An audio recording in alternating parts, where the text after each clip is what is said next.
le logiciel qui se plante là puisse revenir à la normale. Ok, je suis dans la plage. Voilà, j'ai pas besoin de ça, je vais supprimer ça. Supprime d'abord ça. Oui, voilà. Je vais supprimer. Je supprime ça parce que je vais travailler sur ça. Ok, voilà. Ça, je vais supprimer.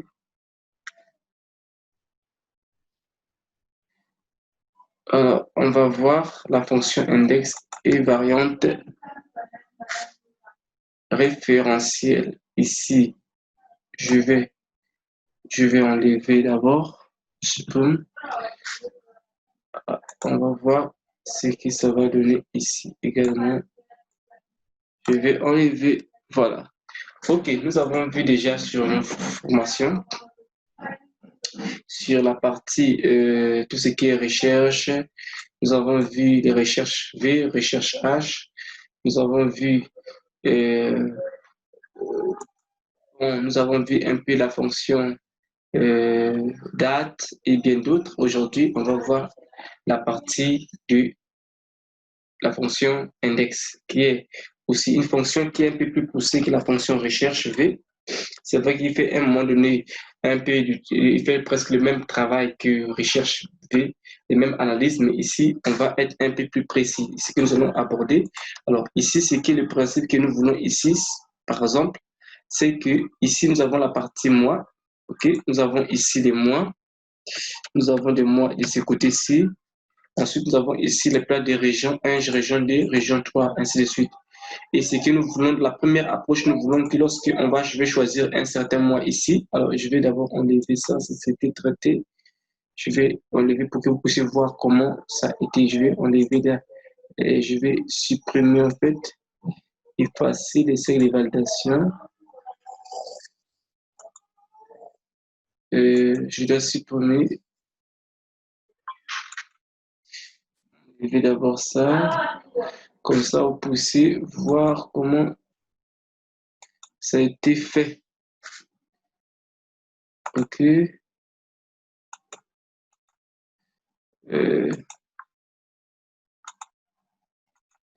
Annule. On te cercle ici. Voilà. Donc, ce que moi je veux, c'est que lorsque je vais choisir, par exemple, le mois de janvier ici, ça me remplit automatiquement les informations qui se trouvent ici, se présentent là. Ici, pareil. Lorsque je choisis le mois ici, ça doit me remplir automatiquement les informations qui se trouvent là. Donc, ce que je vais faire, c'est d'abord, je vais supprimer de ces genres. Si je vais choisir le mois ici, ça me remplit ici. Alors, la première approche pour faire cela et pour le faire, c'est juste que je vais mettre ici la fonction recherche V. La fonction recherche V, ça veut dire que je vais mettre ici égal recherche V, ça va me permettre de faire la recherche V et la valeur recherchée se trouvera ici. OK? C'est la valeur recherchée sera là. Bon, je vais mettre la cellule A3. OK? A3. OK? Point virgule. La valeur recherchée sera la cellule A3. Et la table des matrices de la valeur recherchée se trouve ici.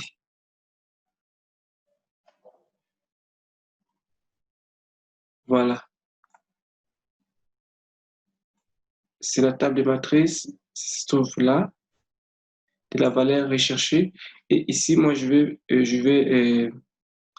mettre Fn, je vais les fixer, F4. Je vais faire ça. Je vais faire ceci pour fixer ça, les dollars. Ici, moi, j'ai la table de matrice, point virgule.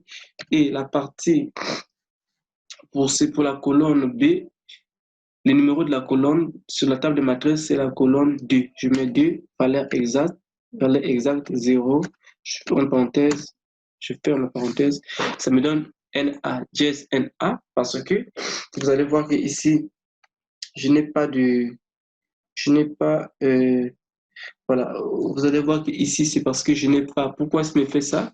C'est simplement parce que je n'ai pas de mois ici. Supposons que je mette ici, par exemple, janvier,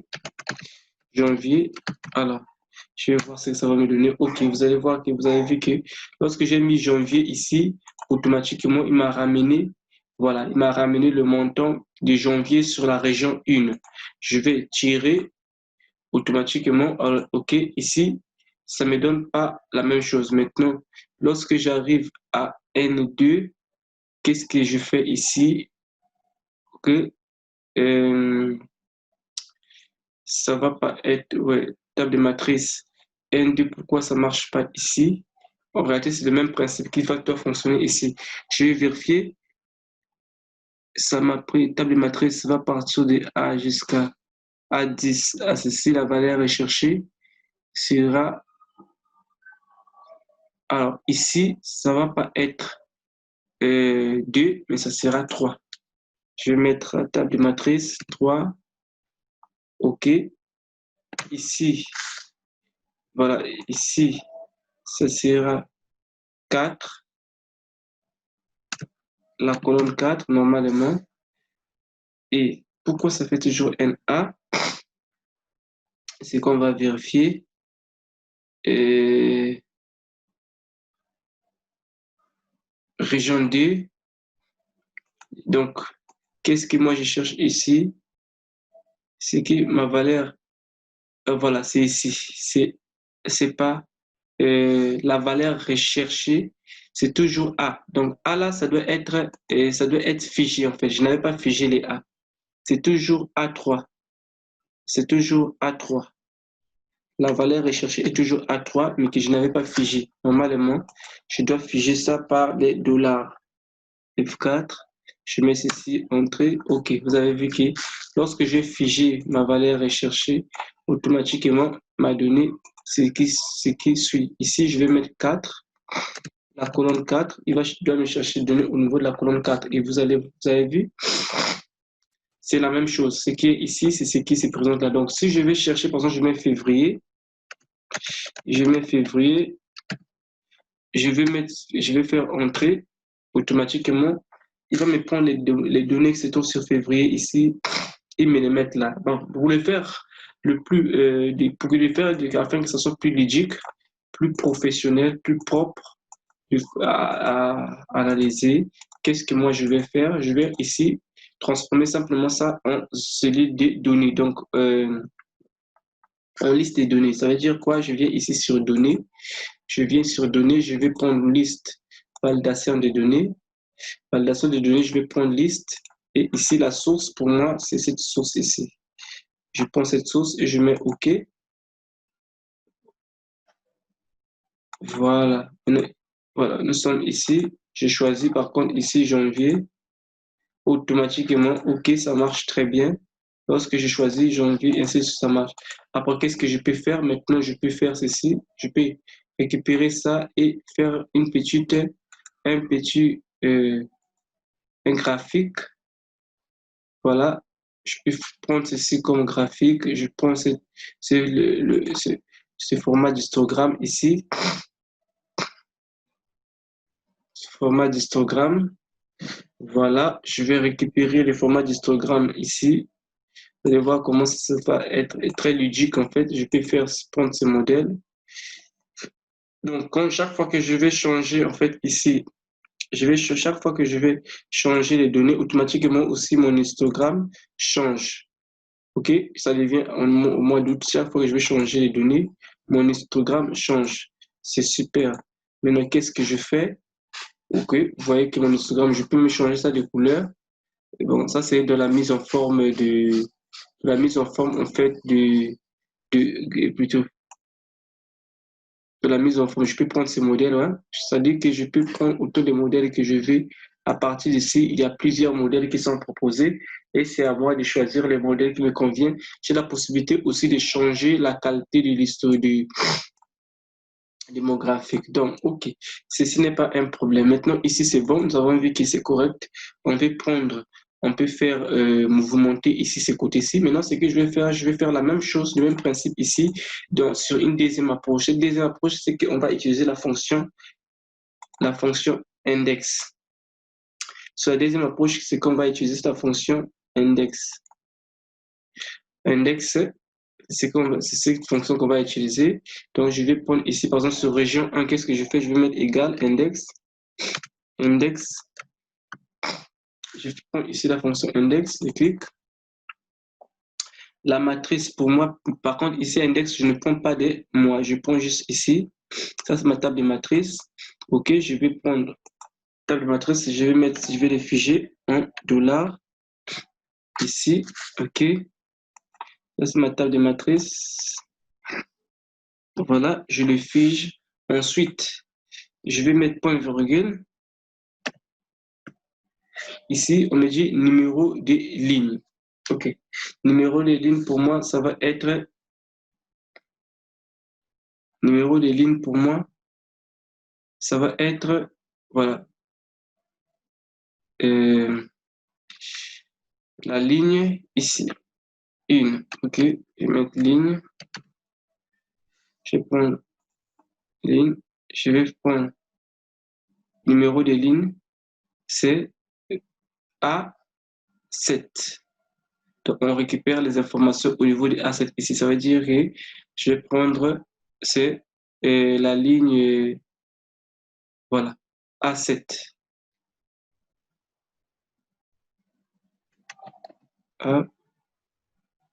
A7. Deux points. Figé. Je ferme la parenthèse.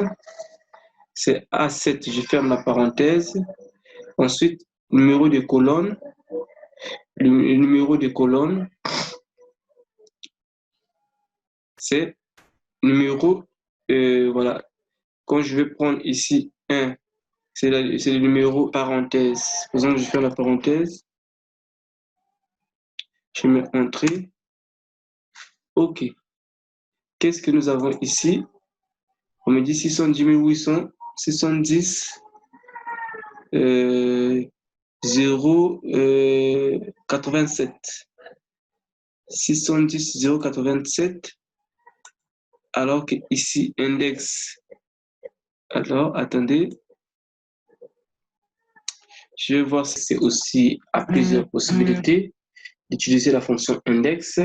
C'est que le principe est que nous voulons faire la même. Nous voulons dire que la fonction index, à partir de la fonction index, nous pouvons aussi réaliser le même travail que le tableau croisé dynamique. Alors, comment procéder pour réaliser, pour travailler sur la fonction, intégrer la fonction index? Et sachant que la fonction index, on peut intégrer sur la fonction index plusieurs fonctions. Mais maintenant, sur cette fonction, nous allons d'abord travailler. Et puis, la fonction index a plusieurs variantes. Il y a deux variantes de fonction index. Comme vous voyez ici, il y a la partie matrice d'une colonne et il y a une autre variante de fonction index. On utilise la référence, numéro de ligne, numéro de colonne et numéro de zone. Et pour notre cas ici, nous allons travailler d'abord sur la première variante. Cette variante, c'est la première ici où on va sélectionner la matrice de nos données. Ici, je sélectionne la matrice de nos données et ce qui est retenu est que sur la fonction index, on ne prend pas des colonnes du mois. Donc, je vais juste prendre la fonction, les chiffres. Donc, je vais mettre $, pour pouvoir les figer en fait, figer ma fonction index. Une fois que j'ai figé ma fonction, plutôt ma matrice, je mets point virgule. Ensuite, je vais chercher les numéros de ligne. Les numéros de ligne, moi, j'aimerais que ce soit les numéros que les collègues va afficher ou il va mettre sur la cellule A7. Je vais aussi bien évidemment le figer sur $. Je vais le figer sur $. OK, après, ce que j'ai besoin de mettre ici, c'est le numéro de colonne. Numéro de colonne, ça veut dire que je vais faire appel à la fonction colonne et je vais qu'il me récupère les données qui seront sur la colonne B9. Donc ici, je vais mettre ici la colonne B9. Je peux bien évidemment le faire aussi sur la colonne B6, mais pour le moment, pour ceci, j'ai besoin que ce soit de la colonne B9 de façon que si même si les collègues vont déplacer les données, mais au moins, je sais que ça va, je vais figer juste sur B parce que je sais que je peux plutôt sur, voilà, je vais figer. Et par contre, je ne vais pas figer la colonne B9. Ensuite, une fois que je l'ai fait, je ferme la parenthèse. Je ferme la parenthèse. OK, ça me donne valeur. Si supposons que je mette ici 1, je vais voir ce que ça va donner. OK, il a donné 654. Alors, cette fonction ici, index, est autrement appelée fonction bataille navale, et ça se positionne de façon un peu décalée.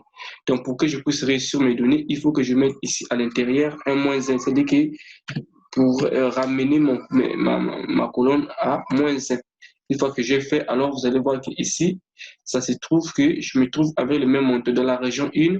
Ici, c'est le même qui se trouve ici. Alors okay, d'aucuns diront que mais pourquoi ici ce sont les nombres alors qu'ici il y avait des lettres. C'est un problème, c'est presque la même chose, ça ne pose pas de problème. En fait, ce qui a retenu est que la fonction index travaille bien les, euh, avec les, avec les outils de contrôle de navigation. Par exemple, ici, je peux récupérer ici. Voilà, je peux récupérer ici, intégrer ici, je vais sur le volet développeur et ici, je vais venir insérer en fait des boutons de contrôle. Pour avoir l'onglet développeur, si vous n'avez pas encore ça, c'est juste que c'est pas encore lorsque vous installez le Microsoft Excel, l'onglet développeur n'est pas souvent activé. Et pour l'activer, vous venez sur Options. Options, vous allez venir sur Options ici. Voilà, je viens sur Options ici, je viens sur Options, je vais venir sur Options avancées. Je pense que c'est non. Non, pas Options avancées. Personnaliser les rebonds. OK, je crois que c'est sur personnaliser les rebonds. Okay. Oh là là, qu'est-ce qui se passe? Bien sûr, OK. Maintenant que nous sommes sur personnaliser les rebonds, vous voyez sur toutes les commandes, vous voyez toutes les commandes. Et quand vous cliquez sur toutes les commandes, vous allez descendre ici en bas, vous trouverez, vous devrez normalement trouver l'onglet développeur. Bon, moi, je l'ai déjà déplacé, je l'avais amené ici. Aussi, si ça se trouve là, vous mettez ici, vous allez par exemple cliquer, si c'était là, par exemple, vous cliquez ici, si le bouton ajouter va s'activer et vous mettez ajouter, ça va venir ici. Mais pour moi, c'était déjà ajouté. Et si c'était déjà ajouté, parfois, si ce n'est pas coché, ça ne va pas apparaître. Vous venez juste ici cocher, en fait, affichage coché développeur et OK, ça va apparaître ici. Et quand ça vient ici, je clique sur développeur, je choisis ici le bouton de contrôle et ça va me sortir une liste déroulante. L'avantage avec les listes déroulantes dans l'onglet développeur, c'est que ça peut être installé n'importe où, partout, même sur les graphiques, et ça permet de créer des tableaux de bord très intuitifs, très interactifs. Donc, c'est ce que je fais ici. Donc, je récupère ici mon bouton de contrôle. OK, mon bouton de contrôle. Alors, ici, si je fais ceci, OK. Ce que j'ai à faire, c'est juste, je peux mettre ici, je clique ici, mise en forme de bouton de contrôle. Une fois que je clique mise en forme de bouton de contrôle, maintenant que j'ai mise en forme de bouton de contrôle, excusez, je vais patienter quelques minutes. Ça s'est planté un peu, ça va fonctionner dans un instant. Donc, ça va fonctionner dans un instant. OK. Ici, à la partie plage d'entrée, la plage d'entrée pour moi, ça va être 6 ici.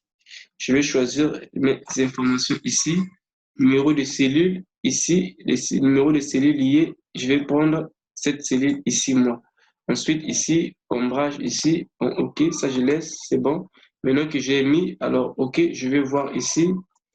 Voilà, je vais voir ici. Si je fais ça, OK, vous voyez que voilà, ça marche. J'ai mes informations.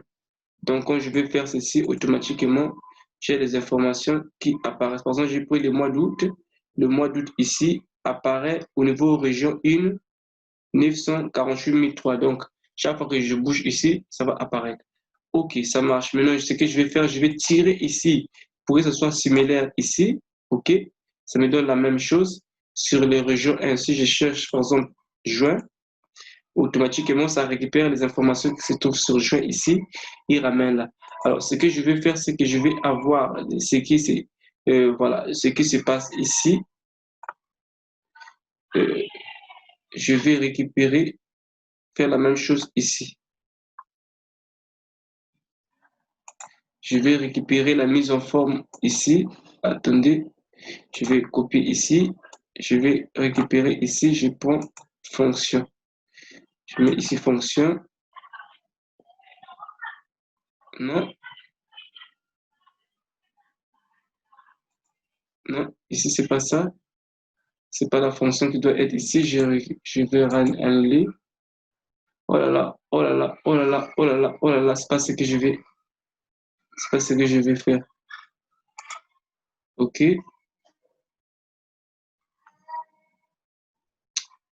Donc, le mois de juin, je vois bien ici le mois de juin. OK, super.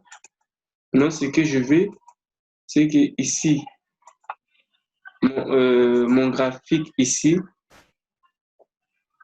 la source de mon graphique puisse être les informations récupérées à partir d'ici. Donc, chaque fois que je vais changer, par exemple, les informations ici,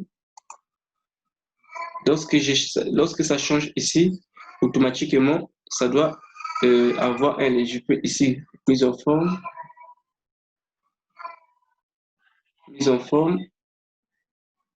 de mon graphique, non pas mise en forme, création, et tout, je vais prendre ça,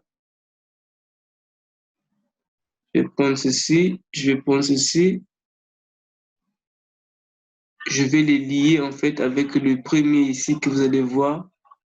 Chaque fois que je vais déplacer, je vais faire le mouvement ici, automatiquement, mon graphique se présente là. Alors, on va le voir à tout à l'heure.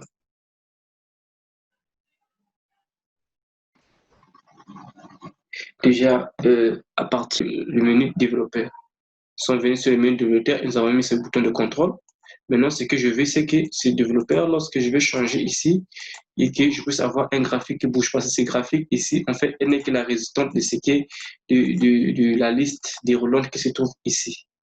Ces graphiques ici, et la résultante de la liste déroulante qui se trouve ici, c'est cette fonction ici, qui permettra,